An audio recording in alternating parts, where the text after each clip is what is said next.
प्यारे भाई और बहनों, हम सब यही चाहते हैं कि हमारी ज़िंदगी प्रेम से गुजरे। प्रेम, प्रभु से प्रेम करना, प्रभु को जानना, प्रभु को पहचानना। उस रास्ते पर अगर हम चल पड़े तो फिर हम अपनी मंजिल तक ज़रूर पहुंच जाएंगे।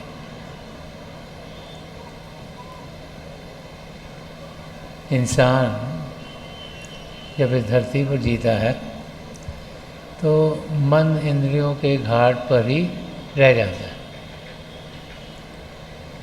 आँखों से हम देखते हैं, कानों से सुनते हैं, ज़बान से चखते हैं, नाक से सूंघते हैं, तो हज़ारों सेंसर शरीर में हैं, इनके ज़रिए हम इस दुनिया की जानकारी पाते हैं। और हम सब यही सोचते हैं कि जितनी ज़्यादा हमें इस दुनिया की जानकारी होगी, जितना नॉलेज बढ़ेगा, तो हम ये ज़िंदगी सही तरीके से गुजार पाएंगे।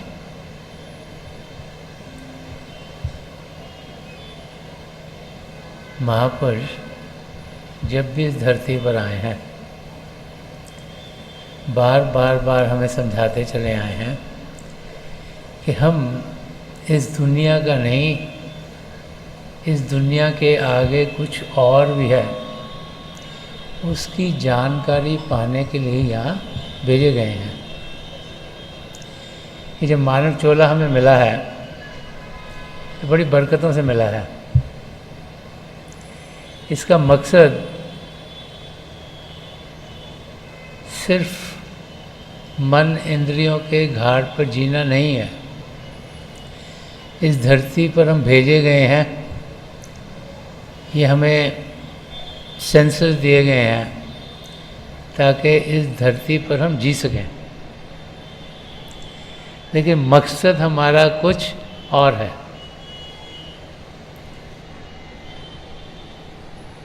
करोड़ों लोग इस धरती पर आते हैं और असलियत को समझे बगैर इस धरती से चल बसते हैं।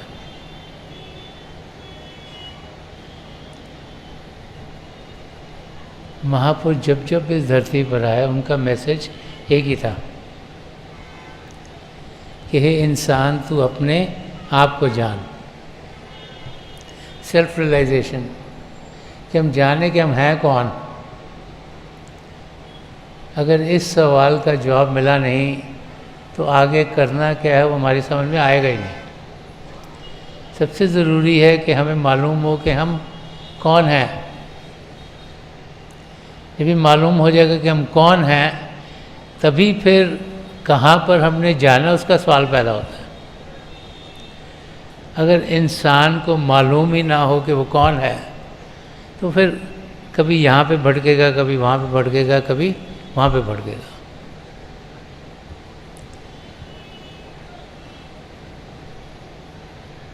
महापुरुष अलग अलग समय पर आते रहे, जहाँ जहाँ भी उनकी ज़रूरत थी, वहाँ वहाँ पर वो हम सबकी मदद करते रहे। अपनी अपनी भाषाओं में, अपने अपने समय के तौर तरीक़ों के मुताबिक असलियत क्या हमें दर्शाते रहे। वो चीज़ें जिनका हम लोग अनुभव इस दुनिया में कर पाते थे, उनके एग्ज़ाम्पल देके उस दुनिया की बातचीत करते रहे। हमें समझाते रहे कि ये ना समझें कि जो कुछ इन आँखों से देखते हैं, ये ना समझें कि जो कुछ इन कानों से सुनते हैं वही सब कुछ है। कि कुछ देखने को और भी है, कुछ सुनने को और भी है। तुलसी साहब, जिन्होंने बहुत कुछ रूहानियत के बारे में कहा, वो एक जगह फरमाते हैं कि है घट में सूजत नहीं, कि है घट में सूजत नहीं, लानत ऐसी जिंद। वो कहते ऐसी जिंदगी को लानत दो, ये बेकार है, कि जो कुछ चाहिए वो घट में है, घर के अंदर है, लेकिन हमें सोचता नहीं। हम सोचते हैं कि बाहर की जानकारी ज़्यादा होगी तो हमें बहुत कुछ ज्ञान मिलेगा। तो तुलसी साहब फरमा रहे हैं कि है घट में सूजत नहीं, लानत ऐसी जिंदगी। कहते वही ज़िंदगी तो बेकार हो गई। पता नहीं कितने लाखों करोड़ों जन्मों के बाद हमें ये मौका मिला है। 84 लाख जिया जून में हमारी आत्मा भड़क रही थी, प्रभु ने हम पर दया की, चोला दिया जिसमें कि सब पदार्थ दिए हैं अपने आप को जानने के लिए, और जो ज़िंदगी का मकसद है, जो आत्मा का मिलाप परमात्मा में होना, उसको पूरा करने के लिए। तो कहते ये ज़िंदगी जो बड़ी भागों से मिली है, अगर इसमें जिस मकसद से हमें यहाँ भेजा गया है वो पूरा नहीं हो तो लानत है ऐसी ज़िंदगी, बेकार है। लानत ऐसी जिंद कि है घट में सूजत नहीं। और आगे फरमाने तुलसी या संसार को भया मोतियाबिंद। जैसे जैसे इंसान की उम्र बढ़ती है तो हम सबकी ज़िंदगी में एक समय आता है जब मोतियाबिंद आना शुरू हो जाता है। तो एग्ज़ाम्पल, और ये हज़ारों लाखों साल पहले भी होता होगा, तो एग्ज़ाम्पल लेके कि जब मोतियाबिंद आता है तो आँख से दिखना कम हो जाता है। तो जिसको मोतियाबिंद हो गया वो बेचारा देख नहीं पाता। तो आजकल के समय में तो ऑपरेशन करके मोतियाबिंद हट सकता है, पुराने समय में हटता नहीं था। तो वो एग्ज़ाम्पल लेके यहाँ तुलसी साहब समझा रहे हैं कि सारी दुनिया को ऐसे लग रहा है कि मोतियाबिंद हो गया, असलियत क्या उन्हें दिखती नहीं, उनके आगे पर्दा पड़ा हुआ है। अब उस पर्दे का ऑपरेशन कराएं कहाँ से? दिख हमें रहा नहीं तो होगा क्या? चलेंगे तो क्या होगा? ठोकर लगेगी। और आपको दिख नहीं रहा, आप चल रहे हैं तो जो भी चीज़ आगे आई आप बच नहीं सकते, उसमें जाकर थाड़ करके मार दोगे। तो है घट में सूजत नहीं। तो हमारे अंदर सब कुछ है, हमें सूझबूझ मिल नहीं रही। तो तुलसी साहब फरमा रहे हैं कि इस ज़िंदगी को सुधारो, ऐसी ज़िंदगी जिसमें सूझबूझ ना हो, कि खुशियाँ, आनंद, रास्ता सब हमारे अंदर है। वो ज़िंदगी जीना बेकार है, इसको सुधारना चाहिए। और जब हम अपने आप को सही रूप में जानना चाहते हैं, पहचानना चाहते हैं, तो फिर कोई ना कोई तरीका तो हमें ढूंढना होगा जिसके ज़रिए ध्यान बाहर से हटकर अंदर की ओर जाए। तुलसी साहब ने एक जगह और भी फरमाया है कि ध्यान गैरों से हटा उसके बिठाने के लिए। बाहर की दुनिया जो माया की दुनिया है, उसमें जितना लगाव करेंगे, जितनी अटेंशन देंगे, जितनी ध्यान देंगे, उतना प्रभु से हम दूर जाते रहेंगे। हमें प्रभु की और कदम बढ़ाने हैं, हमें अंदर की दुनिया में जाना है। तो कुछ ढूंढना पड़ेगा जिसके ज़रिए हम अंदर की दुनिया में जा सकें। तो गुरु नानक देव जी महाराज हमें समझाते हैं कि किसके ज़रिए हम अंदर की दुनिया में जा पाते हैं। तो गुरु नानक देव जी महाराज फरमाते हैं कि घर में घर दिखाई दे, सो सद्गुरु पुरख सुजान। कि इस घर के अंदर जो असली हमारा घर है, जो सचखंड है, जहाँ से हम आए हैं, उसको जो दिखा दे, कि घर के अंदर दिखाई दे, कि जो ये शरीर है, इसके अंदर सारे खंड मंडल हैं, सारे रूहानियत का खजाना इस शरीर के भीतर है। जो इसको दिखा दे, जो हमें समझा दे कि कैसे देखना है, जो हमें तरीका बता दे कि हम अंदर की दुनिया में बढ़ पाएँ, उसी को एक पूर्ण महापुरुष यहाँ गुरु नानक देव जी महाराज फरमाए, सो सदगुरु पुरख सुजान, कि वो एक पूर्ण महापुरुष ही हमें रास्ता दिखा सकता है। जो भी हमें रास्ता अंदर की दुनिया में जाने का दिखा सकता है वही पूर्ण महापुरुष होगा। और गुरु अर्जन देव जी महाराज फरमाते हैं कि ज्ञान अंजन गुर दिया, अज्ञान अंधेर विनाश, कि जो सही ज्ञान है, जिसे पराविद्या कहा गया है, कि जो बाहर की दुनिया का ज्ञान इसे अपराविद्या कहा जाता है, कि ये बाहर की दुनिया का ज्ञान है जो हम इस दुनिया में पाते हैं, उसकी बात यहाँ नहीं कर रहे। गुरु अर्जन देव जी महाराज फरमा रहे हैं कि ज्ञान अंजन गुर दिया, कि जो ज्ञान का सुरमा है ये किसी गुरु, किसी महापुरुष से हमें मिलता है, उससे होता है कि अज्ञान अंधेर विनाश, कि जो अज्ञान है, जो बाहर की दुनिया का ज्ञान है, इसको महापुरुष ने अज्ञान कहा हुआ है। क्यों? क्योंकि ये असली ज्ञान हमें दे नहीं रहा, ये तो हमें यही समझा रहा है इस दुनिया में जीना कैसे है, यहाँ की जानकारी पाएँ ताकि यहाँ पे जी सकें। और हम सोचते हैं कि वही ज्ञान हमने पाना है, लेकिन उसको महापुरुषों ने अज्ञान कहा है, अंधेरा कहा है। अंधेरे में कुछ दिखता नहीं इंसान को, तो कह रहे हैं कि ये जो अज्ञान का अंधेरा है, जो बाहर की दुनिया से हम पाते हैं, इसका विनाश हो जाएगा। कब होगा विनाश? जबकि पराविद्या का ज्ञान, जो अंदरूनी ज्ञान है, जो असली ज्ञान है, उसका सुरमा हमें मिलेगा। कि जब हमारी अंदरूनी आँख खुलेगी, बार बार महापुरुष समझाते हैं कि इस शरीर में ये दो आँखें हैं, इधर एक शिव नेत्र भी है, 10वां द्वार भी है, नुक्ता सफ़ेदा भी है। जब वो खुलेगा तो फिर अंदर की दुनिया का ज्ञान हमें मिलना शुरू हो जाएगा।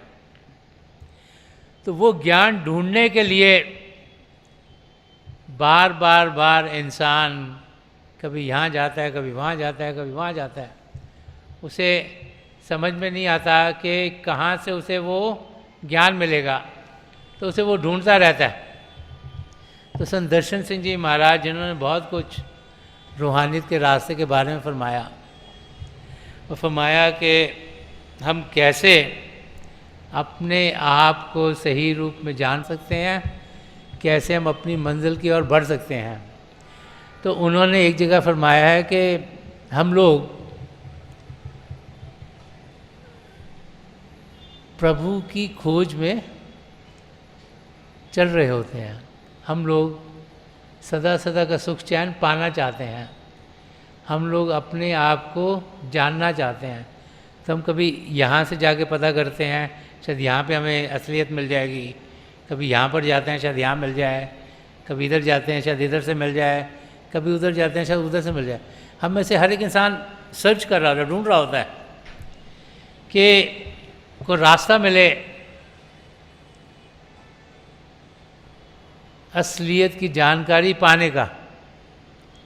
जिनके अंदर कुछ कशिश प्रभु कर देते हैं असलियत को जानने की, वो ढूंढना शुरू कर देते हैं। तो संत दर्शन सिंह जी महाराज फरमा रहे हैं कि एक शिष्य जब ढूंढ रहा होता है, एक जिज्ञासु जो कि सर्च कर रहा है, वो जब एक पूर्ण महापुरुष की संगत में पहुंचता है तो उसको कैसा अनुभव होता है, उसमें किस किस्म की भावनाएं आती हैं, उसकी समझ में क्या आता है। तो फरमा रहे हैं कि ऐसी नज़र फरोज थी, ऐसी नज़र फरोज थी, बज़्म गए निगार फ़न, मेरी नज़र को भा गई अहले नज़र की अंजुमन। वो फरमा रहे हैं कि एक जिज्ञासु की तरफ से लिखा गया है कि कोई सर्च करने आया, वो संगत में पहुंचा, तो ऐसी नज़र फिरोज थी नज़र फरोश का मतलब होता है वो नज़र जो रोशनी कर दे, वो नज़र जो अंधेरे को दूर कर दे, वो नज़र जो हमें अपना आपा दिखा दे, वो नज़र जो हमारे आप को परमात्मा से जोड़ दे। कि ऐसी नज़र फरोश थी कि एक जिज्ञासु आया ढूंढने, सत्संग में पहुंचा, उसने अनुभव किया कि वहाँ पर सद्गुरु ने एक ऐसी दृष्टि उसको दी कि उसकी ज़िंदगी जो अंधेरे में भरपूर थी उसमें रोशनी रोशनी हो गई।